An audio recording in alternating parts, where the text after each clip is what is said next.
दोस्तों तो इस वीडियो में बात करेंगे साइकिल इंडिया आईपीओ के बारे में। कल आईपीओ की लिस्टिंग होने वाली है, तो चलिए जानते हैं कि आईपीओ की लिस्टिंग वाले दिन आपकी क्या स्ट्रेटजी होनी चाहिए। इसको होल्ड करना है या फिर इसमें प्रॉफिट बुक कर लेना चाहिए। तो इससे पहले कि मैं वीडियो को शुरू करूं, अगर आप इस चैनल पर पहली बार विजिट कर रहे हैं या फिर आपने चैनल अब तक सब्सक्राइब नहीं किया है तो चैनल को सब्सक्राइब कर लें और वीडियो को भी लाइक कर दें। तो साइकिल इंडिया आईपीओ के बारे में बात करें तो आईपीओ में बुकिंग प्राइस 401 है और 37 शेयर्स का लॉट है। आईपीओ के साइज को देखें तो आईपीओ 1252 करोड़ का है, यानी कि ये भी काफ़ी बड़ा आईपीओ है और ये मेन बोर्ड आईपीओ है। तो कंपनी बीएसई और एनएसई के ऊपर लिस्ट होने वाली है। तो इससे पहले कि इस आईपीओ के लिस्टिंग डे स्ट्रेटजी को समझें, सबसे पहले जान लेते हैं कि कंपनी का बिजनेस कैसा है। तो अगर कंपनी के बिजनेस के बारे में बात करें तो ये एक इंफ्रास्ट्रक्चर कंस्ट्रक्शन कंपनी है, यानी कि कंपनी रोड, हाईवेज, फ्लाईओवर वगैरह बनाने का काम करती है। यानी कि जो बड़े बड़े स्ट्रक्चरल प्रोजेक्ट हैं तो कंपनी उनके ऊपर काम करती है और कंपनी दिल्ली मेट्रो के ऊपर भी काम कर रही है। तो कंपनी के अगर नेशनल हाईवे वाले प्रोजेक्ट की बात की जाए तो कंपनी एक नीश प्लेस में आपको काम करती हुई देखने को मिल रही है। लेकिन ओवरऑल ये जो सेगमेंट है, यानी कि कंस्ट्रक्शन से रिलेटेड कंपनी काम कर रही है, तो काफ़ी कॉम्पिटेटिव सेगमेंट है। कंपनी के फाइनेंशियल को देखें तो यहाँ पर फाइनेंशियल 22, 23 और 24 3 सालों के आपको कंप्लीट फाइनेंशियल देखने को मिलते हैं। तो कंपनी के एसेट और रेवेन्यू के अंदर देखें तो ईयर ऑन ईयर आपको अच्छी जंप देखने को मिली है। कंपनी के प्रॉफिट को भी देखें तो कंपनी का प्रॉफिट भी साल दर साल बढ़ते हुए देखने को मिला है। कंपनी के नेटवर्थ को देखें तो कंपनी का नेटवर्थ भी कंटिन्यू इंक्रीज हुआ है। लेकिन साथ में कंपनी का जो बोरोइंग्स है, यानी कि कंपनी का जो कर्ज है, वो भी कंटिन्यू इंक्रीज हुआ है और कंपनी के ऊपर 1811 करोड़ का कर्ज है। तो कंपनी के ऊपर कर्ज बहुत ज़्यादा देखने को मिल रहा है। इसके अलावा यहाँ पर कंपनी का रिजर्व देखने को नहीं मिल रहा है। अब कंपनी आईपीओ से जो फंड रेस करने वाली है तो उसमें से 413 करोड़ रुपए डेट के भुगतान के ऊपर खर्च करने वाली है। अब ये पैसा कंपनी पूरी तरह से अपने कर्ज के भुगतान के ऊपर खर्च नहीं करने वाली है, बल्कि अपनी सब्सिडरी और इसके ऊपर जो कर्ज है, इन दोनों के भुगतान के ऊपर करने वाली है। तो उसके बाद भी कंपनी के ऊपर डेट आपको हेवी ही देखने को मिलेगा। तो कंपनी के फाइनेंशियल तो ठीक है, लेकिन कंपनी के ऊपर कर्ज बहुत ज़्यादा है। कंपनी के मार्केट कैप को देखें तो स्मॉल कैप साइज की कंपनी है। साइकिल इंडिया आईपीओ के एंकर लिस्ट को देखें तो आईपीओ के एंकर लिस्ट में आपको बहुत सारे नाम देखने को नहीं मिले हैं। वैसे देखा जाए तो 29 एंकर इन्वेस्टर्स आए हैं। तो 1252 करोड़ का आईपीओ है, यानी कि 12.5 करोड़ का आईपीओ है और उसके बावजूद भी मात्र 29 एंकर इन्वेस्टर्स ही आए हैं। तो एंकर लिस्ट ज़्यादा अट्रैक्टिव नहीं है, यानी कि बड़े इन्वेस्टर्स इस आईपीओ को लेकर ज़्यादा इंटरेस्टेड तो देखने को नहीं मिल रहे हैं।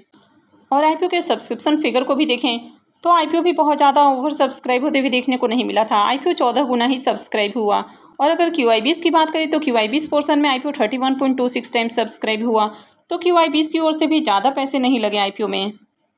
अब साइकिल इंडिया आईपीओ के प्रीमियम को देखें तो इसके प्रीमियम में जहां थोड़ी देर पहले इसका प्रीमियम गिरकर 10 रुपये के ऊपर आपको देखने को मिल रहा था, वहां से देखें तो थोड़ी रिकवरी आती हुई देखने को मिली है। उसके बाद इसका प्रीमियम 13 रुपये के ऊपर देखने को मिला, अभी 15.5 रुपये के ऊपर देखने को मिल रहा है। तो कहीं ना कहीं प्रीमियम में थोड़ी सी तेजी देखने को मिल रही है। आईपीओ में 37 शेयर्स का लॉट है। तो इस आईपीओ से 573 रुपये एक लॉट से प्रॉफिट हो सकता है। अब जिस तरह से इसके प्रीमियम में फिर से एक बार उछाल देखने को मिल रहा है, तो ऐसे में उम्मीद है कि आईपीओ की लिस्टिंग आपको पॉजिटिव देखने को मिल सकती है। अब यहाँ पर अभी फिलहाल देखें तो इसका जो करेंट प्रीमियम है वो 4% के राउंड आपको ट्रेड करते हुए देखने को मिल रहा है। और ओवरऑल देखें तो आज मार्केट में काफ़ी शानदार रैली देखने को मिली है। मार्केट ने आज काफ़ी शानदार रिकवरी दिखाई। और वहीं अगर डाउ जोन की भी बात करें, यानी कि जो अमेरिकन मार्केट है, तो उसकी भी बात करें तो वो 1% से ज़्यादा ऊपर देखने को मिल रहा है। तो अगर आज भी ग्लोबल मार्केट में आपको अच्छी रैली देखने को मिलती है तो कल हमारा मार्केट भी आपको ग्रीन में ही ओपन होते हुए देखने को मिलेगा और उसके बाद उसमें एक अच्छी रिकवरी भी देखने को मिलेगी।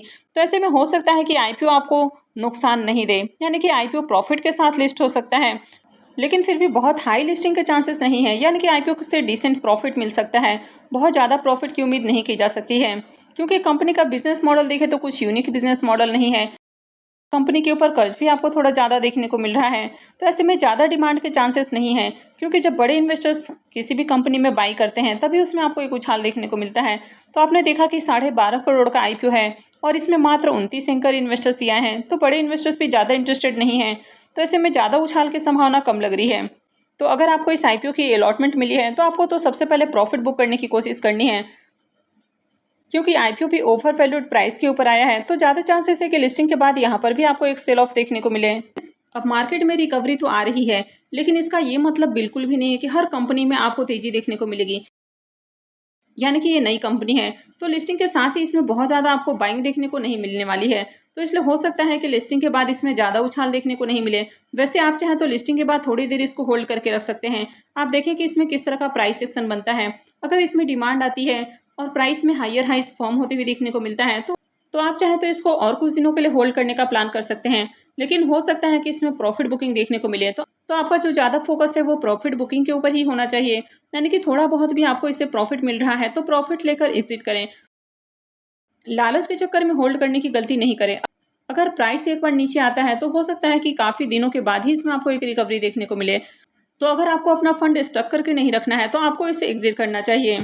और जिनको अलॉटमेंट नहीं मिली है तो उनको इस कंपनी में बिल्कुल भी बाई नहीं करना है, क्योंकि ना तो कंपनी का बिजनेस मॉडल यूनिक है, ना ही इसके फाइनेंशियल बहुत अट्रैक्टिव है और बड़े इन्वेस्टर्स भी बहुत ज़्यादा डिमांडिंग नहीं है। तो जिनको अलॉटमेंट मिली है उनको प्रॉफिट बुक करना है। अब प्रॉफिट बुक करने में आप चाहें तो लिस्टिंग के साथ ही 50% शेयर्स में प्रॉफिट बुक कर सकते हैं और इस 50% को आप होल्ड कर सकते हैं।